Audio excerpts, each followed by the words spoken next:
गोवर्धन परिक्रमा मार्ग स्थित राधा कुंड पर अहोई अष्टमी की रात को आस्था का सैलाब उमड़ पड़ा। श्रद्धालुओं ने कुंड में स्नान करने के साथ ही दीपदान किया और अहोई अष्टमी की पूर्ण आस्था के साथ पूजा अर्चना की। मान्यता है कि इस कुंड पर अहोई अष्टमी पर्व पर स्नान एवं दीपदान करने से निसंतान को संतान की प्राप्ति होती है। निसंतान दंपत्ति कार्तिक कृष्ण पक्ष की अष्टमी की मध्य रात्रि को यह दंपत्ति एक साथ स्नान करते हैं तो उन्हें संतान की प्राप्ति हो जाती है। अहोई अष्टमी का यह पर्व यहाँ पर प्राचीन काल से मनाया जाता है। इस दिन पति और पत्नी दोनों ही निर्जल व्रत रखते हैं और मध्य रात्रि में राधा कुंड में डुबकी लगाते हैं। तो ऐसा करने पर उस दंपत्ति के घर बच्चे की किलकारियां शीघ्र ही गूंज उठती हैं। इतना ही नहीं, जिन दंपत्तियों की संतान की मनोकामना पूर्ण हो जाती है वह भी अहोई अष्टमी के दिन अपनी संतान के साथ यहाँ राधा रानी की शरण में हाजिरी लगाने आते हैं। माना जाता है कि यह प्रथा द्वापर युग से चली आ रही है। इस प्रथा से जुड़ी एक कथा का पुराणों में भी वर्णन मिलता है जो इस प्रकार है। जिस समय कंस ने भगवान श्री कृष्ण का वध करने के लिए अरिष्टासुर नामक दैत्य को भेजा था, उस समय अरिष्टासुर गाय के बछड़े का रूप लेकर श्री कृष्ण के गायों के बीच में शामिल हो गया और उन्हें मारने के लिए आया। भगवान श्री कृष्ण ने उस दैत्य को पहचान लिया। इसके बाद श्री कृष्ण ने उस दैत्य को पकड़कर जमीन पर फेंक दिया और उसका वध कर दिया।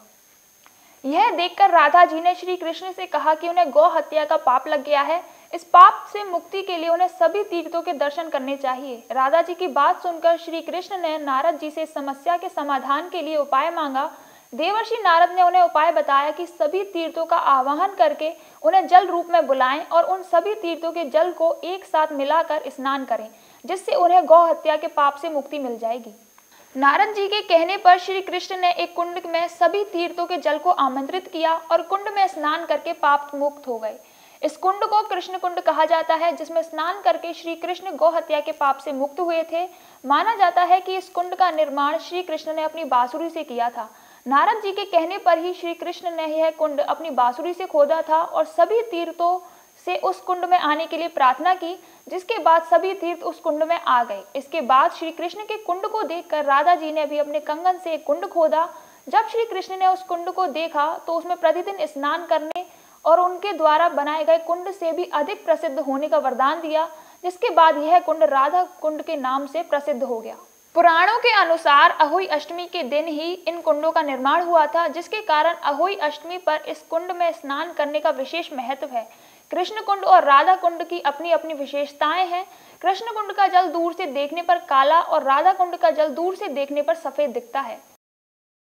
ये गोवर्धन महाराज की अपनी एक ऐसा लोगों में आस्था है कि यहाँ विश्व से लोग यहाँ दर्शन करने तीर्थ करने के लिए परिक्रमा लगाने के लिए आते हैं। उसी की तरह यहाँ आज राधा कुंड में भी अगोष्ठी आज अष्टमी जो मनाई जाती है, यहाँ भी लोग मनोकामना लेके लोग यहाँ आते हैं और यहाँ लोगों की ये आस्था है कि यहाँ स्नान करने के बाद पुत्र की प्राप्ति होती है।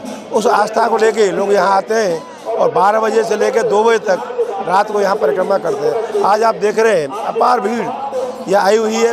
पूरी व्यवस्था प्रशासन भी यहाँ लगा हुआ है और निश्चित है कि कोई ऐसी कोई पूरी व्यवस्था प्रशासन द्वारा की जा रही है। और मैं भगवान से प्रार्थना करता हूँ, भगवान जो भी यहाँ तीर्थार्थी यहाँ आए दर्शनार्थी या मनोकामना लेने आए हैं, उनकी मनोकामना श्री जी मैया पूरी करें। और निश्चित जो यहाँ के मनोकामना लेके आता है उसकी मनोकामना भी श्री जी मैया राधा रानी मैया उसकी पूरी करते हैं। आपके द्वारा एक और मैं आपको सबको दीपावली की भी बहुत शुभकामना देना चाहता हूँ कि दीपावली सबको मंगलमय हो, शुभकारी हो, सबको ये दिवाली मैया सब खुशहाली बनाए रखें। इन्हीं शब्दों के साथ मैं आज यहाँ जो जनता आई है उनको भी बहुत बहुत धन्यवाद देता हूँ। उनको भी भगवान से कहता हूँ भगवान ने ये मनोकामना पूरी आई है लेके आए हैं, वो उनकी मनोकामना पूरी हो।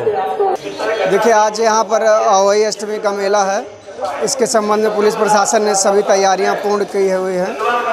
पुलिस की तरफ से सुरक्षा के व्यापक इंतजाम किए गए हैं। क्या सुरक्षा के इंतजाम रहेंगे? सुरक्षा में हमने सभी जो महत्वपूर्ण पॉइंट हैं, गलियां हैं, सभी को चिन्हित करके वहां पर ड्यूटी लगाए हुए हैं। 1 वे सिस्टम किया गया है। पार्किंग और बैरियर पर ड्यूटियाँ लगी हुई हैं। यहाँ पर हमने 7 इंस्पेक्टर और करीब 50 सब इंस्पेक्टर और 150 कांस्टेबल की ड्यूटियाँ लगाई हुई हैं। और जैसा कि आप देख रहे हैं, कुंड का निरीक्षण किया गया।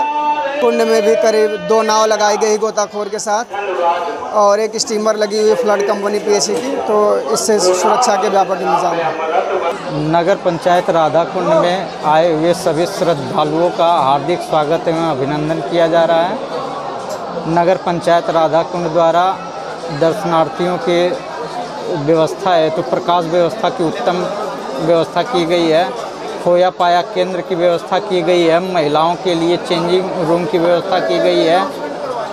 बैरिकेटिंग की व्यवस्था की गई है। नाव की व्यवस्था की गई है एवं साफ़ सफाई और नालियों पे जाली को व्यवस्थित करने के लिए, दुर्घटना से बचने के लिए व्यवस्था की गई है। आज का राधा कुंड का बहुत पावन पर्व है।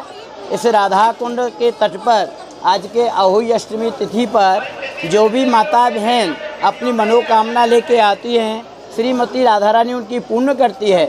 जिन माता बहन के बच्चे नहीं होते हैं या उनके संतान लड़का पुत्र नहीं होता है, राधा रानी आज अहोई माता के स्वरूप में उनकी मनोकामना पूर्ण करती है।